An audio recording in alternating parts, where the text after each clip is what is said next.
दोस्तों आज के एपिसोड में मैं दिखलाऊंगा आपको इस घर का कंप्लीट टूर। ये मेरे दोस्त का घर है कनाडा में। अंदर जाकर मैं आपको बतलाऊंगा टोटल कॉस्ट कितनी है, टोटल एरिया कितना है और क्या क्या फीचर्स हैं। दोस्तों ये 3 बेडरूम हाउस है और इसे डिटैच्ड हाउस बोला जाता है। डिटैच्ड घर में दोनों तरफ की दीवारें इंडिपेंडेंट होती हैं, आसपास के घर के साथ जुड़ी नहीं होती हैं।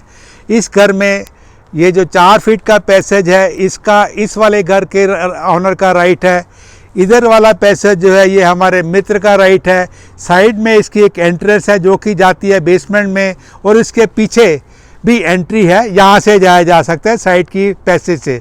तो दोस्तों ये हमारे दोस्त का डबल गैरेज है, ये मतलब कि 2 कार पार्क करने का यहाँ के प्रोविज़न है। गैरेज का कनाडा में सबसे ज़्यादा यूज़ होता है सर्दियों में। सर्दियों में बर्फ़ जो है कारों के ऊपर पड़ जाती है बुरी तरह, और अंदर पार्क करके कारों को इससे प्रोटेक्शन मिल जाती है। और दोस्तों इस जगह के ऊपर ये सड़क से लेके यहाँ तक मेरे मित्र को राइट है 2 कार पार्क करने का। तो मैं अब आपको अंदर जाकर दिखलाता हूँ कि क्या क्या फैसिलिटीज़ हैं, कितनी एकोमोडेशन है। आइए मेरे साथ। तो ये है जी इस घर की बेल, ये दबाई और मैंने ये खोल दिया। तो अब मैं इसको कर देता हूँ बंद। घर के अंदर एंटर करते ही सबसे पहली जो चीज़ नज़र आती है ये होता है जी एक क्लोजेट, जिसमें कि जैकेट्स और शूज़ रखने का प्रोविज़न होता है। रीज़न ये है कि जब घर से बाहर सर्दियों में जाते हैं तो जैकेट डालनी पड़ती है। घर के अंदर ये हीट होता है तो सबसे पहले जैकेट ही उतारनी पड़ती है, और साथ में घर के अंदर यहाँ पे कोई भी शूज़ पहन के अंदर नहीं जाता है। तो दोस्तों कनाडा के सभी घरों में इस क्लोजेट के इमीडिएटली बाद मिलता है एक पाउडर रूम या हाफ बाथरूम भी बोला जाता है। उसका रीज़न ये है कि इस घर के फैमिली मेम्बर जो भी यहाँ बैठे होते हैं जाने से पहले यहाँ तैयार हो सकते हैं। और दूसरा रीज़न ये है कि जब आदमी बाहर से आता है तो मान लिया अगर प्रेशर बना हो तो शूज़ उतारने के इमीडिएटली बाद आप उसके अंदर एंटर जाके फ्री हो सकते हैं। तो अब मैं चलता हूँ जी इस हाफ बाथरूम के अंदर, लेकिन इससे पहले मैं दिखलाता हूँ कि गैरेज अंदर से कैसे लगती है। ये मैं खोलता हूँ जी इसका दरवाज़ा, और गैरेज में ये जो सिस्टम होता है जी, ये पहले मैं लाइट ऑन कर दूँ तो इस जगह के ऊपर ये कंट्रोल है जिससे कि ये एंट्रेंस का जो डोर है ये इससे खुलता है। ये रिमोट से भी खुल जाता है, तो ये जब खुलेगा कार अंदर पार्क की जा सकती है और बाहर निकाली जा सकती है। दोस्तों ये जैसे मैंने पहले बताया कि 2 कार पार्क करने का यहाँ पर प्रोविज़न है, पर ये कुछ लोग इसको एज ए स्टोर भी यूज़ करते हैं। तो अब मैं इसको बंद करके दिखाता हूँ। इसको मैंने दोबारा ऑन किया और ये गैरेज का जो दरवाज़ा है ये पूरी तरह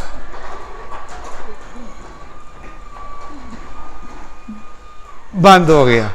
तो अब मैंने ये खोला जी और लाइट मैंने की ऑन। दोस्तों हाफ बाथरूम में एक मिलता है टॉयलेट और सिंक, या जिसे हम इंडिया में वॉश बेसिन भी बोलते हैं। मेरे मित्र ने इस घर के अंदर ये स्टैंडिंग शावर भी लगाया हुआ है, उसका रीज़न मैं आपको आगे जाके बतलाता हूँ। ये मैं आ गया हूँ जी वॉशरूम से बाहर, और आते ही जो सबसे पहले चीज़ नज़र आ रही है ये स्टेयर्स, और उसके साथ है जी ये रूम। कनाडा के घरों में अक्सर ये रूम ऑफिस रूम के तौर पे यूज़ किया जाता है, लेकिन मेरे मित्र इसको अपने पेरेंट्स के बेडरूम के लिए यूज़ करते हैं। रीज़न ये है कि बुज़ुर्गों को सीढ़ियों के ऊपर ना चढ़ना पड़े। ग्राउंड फ्लोर के ऊपर यहाँ पे लिविंग एरिया होता है जी, और किचन होती है साथ में, और ये काफ़ी खुला स्पेस लग रहा है। अब मैं आपको बतलाता हूँ जी किचन में क्या क्या चीज़ अवेलेबल होती है। तो दोस्तों नॉर्थ अमेरिका में ओपन किचन का कॉन्सेप्ट है। इस जगह को बोला जाता है आइलैंड या काउंटर। यहाँ पे है जी एक बहुत बड़ा सा फ्रिज। जो मुझे जो डिफरेंस नज़र आ रहा है कि इसमें जो डीप फ्रीज़र है वे बहुत बड़ा है, और साथ में है जी ये माइक्रोवेव ओवन और ग्रिल। ये जो माइक्रोवेव है ये आर्टिफिशियल इंटेलिजेंस वाली है और काफ़ी काम अपने आप ही ये समझ के कर लेती है। तो अब मैं आगे आपको दिखलाता हूँ कि किचन में क्या क्या चीज़ है। यहाँ के किचन में मिलते हैं जी 2 सिंक, बड़े वाला वॉशिंग के लिए, छोटे वाला सुखाने के लिए, और ये जो टैप है ये इसको करेंगे तो आएगा नॉर्मल पानी, और उधर करके करेंगे तो ये आएगा गर्म पानी। 24 घंटे गर्म और ठंडा पानी दोनों मिलता रहता है। ये यहाँ के किचन में एक डिटर्जेंट रखने की जगह है, डिटर्जेंट रखने के, इसको प्रेस करेंगे तो डिटर्जेंट निकल आएगा। तो किचन में एक ये नीचे है जी डिश वाशर, और साथ में एक बड़ा इंटरेस्टिंग सी चीज़ यहाँ प्रोवाइड की गई है कि 2 बिन्स प्रोवाइड किए, एक है जी रिसाइकिल के लिए, दूसरा है गार्बेज के लिए। ये कनाडा में सभी घरों में जो गैस होती है ये ऑलमोस्ट सभी जगह बंद हो चुकी है, और कंपल्सरीली सबको ये जो इंडक्शन कुकिंग रेंज जो है, गैस बिजली से चलने वाला कुकिंग रेंज लगाना पड़ता है। और ये ऊपर है जी एग्जॉस्ट। साथ में ये जो स्पेस है ये स्टोरेज के लिए, यहाँ पे ग्रॉसरी का सामान रखा है। लिविंग एरिया काफ़ी बड़ा लग रहा है, और मेरे मित्र ने ये काफ़ी सारे अपग्रेड्स लिए हुए हैं, जैसे ये हार्डवुड है, और ये जो स्टोरेज के लिए भी बड़ी अच्छी क्वालिटी की इन्होंने वुड लगवाई हुई है। और इस किचन की कॉन्सेप्ट ये है कि इस काउंटर के साथ ही ये डाइनिंग का स्पेस बना हुआ है। डाइनिंग टेबल अभी इन्होंने रखा नहीं है, जैसे कि मैंने बताया कि अभी इन्होंने फर्निशिंग नहीं कराई है। और ये है जी लिविंग एरिया, काफ़ी खुला स्पेस लग रहा है। तो साथ में जी इसके बाहर ये डेक बना हुआ है। ये अब मैं खोल के चलता हूँ जी बाहर, ये है डेक। और इसका सबसे बड़ा यूज़ जो जनरली लोग करते हैं, बारबेक्यू रखा जाता है, लोग यहाँ बैठ के एंजॉय करते हैं।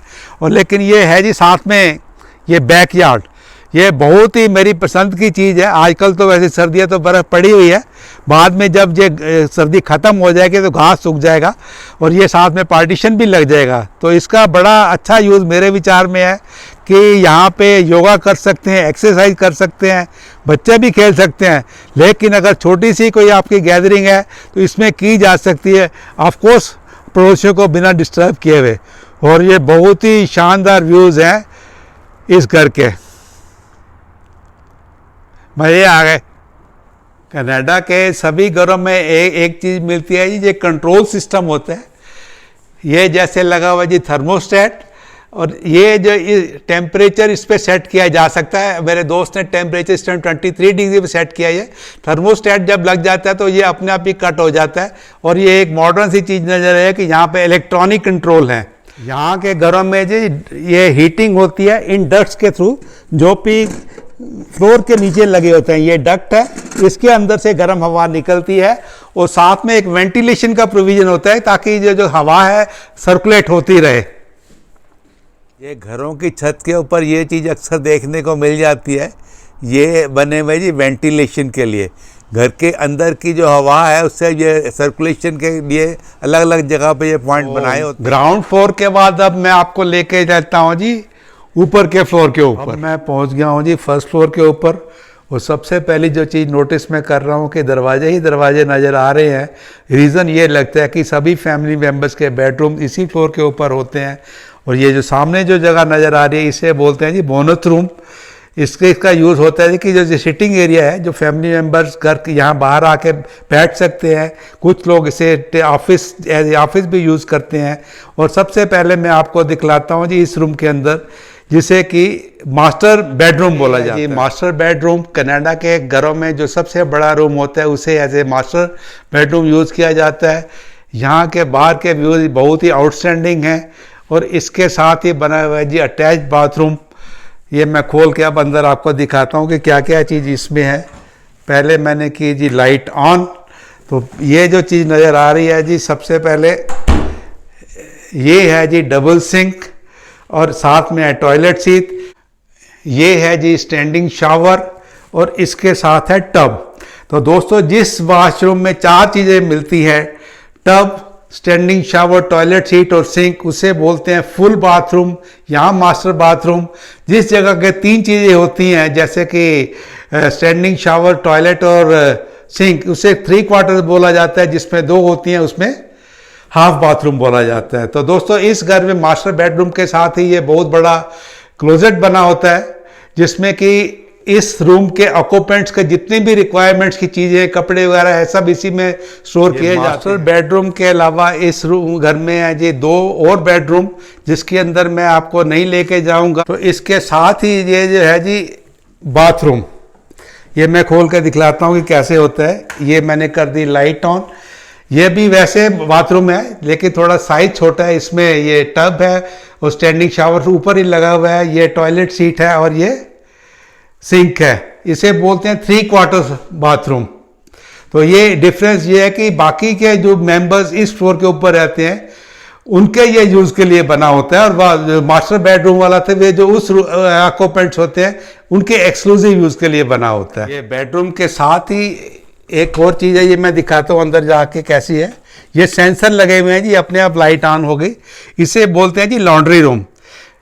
एक ये है जी वॉशिंग मशीन और इसके साथ है ड्रायर। ड्रायर यहाँ का इतना अच्छा होता है कि कपड़े बिल्कुल सूख के आते हैं, इतने अच्छे होते हैं कि प्रेस करने की भी जरूरत नहीं रहती है। दोस्तों इसी के साथ हमारा ग्राउंड और फर्स्ट फ्लोर का टूर ख़त्म हो गया है। इसका टोटल एरिया है जी 2150 स्क्वायर फीट, जिसमें कि बेसमेंट का एरिया इंक्लूड नहीं है। तो इस प्रॉपर्टी की कीमत मैं अभी आपको नहीं बतलाऊंगा, हम बेसमेंट का राउंड लेते हैं, उसके बाद मैं लास्ट में आपको बतलाता हूँ कि इस प्रॉपर्टी की कीमत कितनी है। अब मैं जा रहा हूँ जी बेसमेंट के नीचे। लाइट जलाते हैं। ये नीचे स्टेयर्स है जी। ये अब मैंने किया जी लाइट ऑन। तो दोस्तों ये जो जगह है बेसमेंट, ये हमारे मित्र ने अपग्रेड करा के ये कारपेट्स वगैरह लगवाए हैं। इस जगह का जो टेम्परेचर होता है ऊपर से 2-3 डिग्री कम होता है, मतलब ठंड ज़्यादा लगती है। तो ये बहुत ही कोजी सा इन्होंने कारपेट लगवाया हुआ है। तो खर्चा तो इन्होंने काफ़ी किया, लगता है कि टोटल $50,000 इस जगह को अपग्रेड करने का खर्चा आया है। तो मैं आपको दिखलाता हूँ कि इस बेसमेंट में क्या क्या चीज़ अवेलेबल होती है। ये स्टेयर्स के नीचे है जी काफ़ी सारा स्टोरेज का स्पेस, और इसके साथ ही ये लॉन्ड्री रूम का स्पेस छोड़ा गया है। हालांकि अभी इन्होंने जो वॉशिंग मशीन और ड्रायर नहीं लगाए हैं, लेकिन ये स्पेस प्रोवाइड किया गया है। ये 2 टैप्स के जगह रखी हुई है। इसके साथ है जी टॉयलेट। मैं लाइट जला के दिखलाता हूँ कैसा कैसा। ये है जी 3/4 वॉशरूम। ये टॉयलेट सीट, ये सिंक और साथ में ये टब।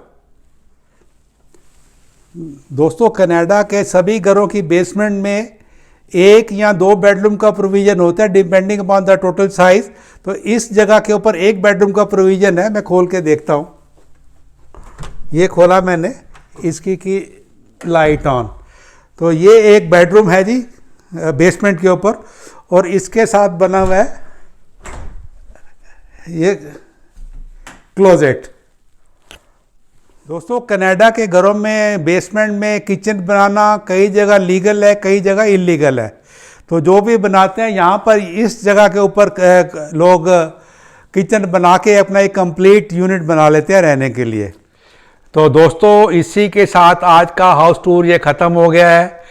इस प्रॉपर्टी की कीमत बिल्डर्स ने आज की डेट में रखी हुई है जी $7,59,000 प्लस 60,000 लगा लेते हैं हम अपग्रेड्स के। तो इसकी आज की डेट में कीमत है जी $8,19,000 अप्रॉक्सीमेटली। तो दोस्तों इस एपिसोड को देखने के बाद आप प्लीज़ लाइक कीजिए, कमेंट कीजिए, शेयर कीजिए। अगर आपने सब्सक्राइब नहीं किया तो सब्सक्राइब कीजिए और बेल आइकन दबाना मत भूलिएगा ताकि आपके पास नोटिफिकेशन आती रहें। Thank you very much and God bless you all. Thanks.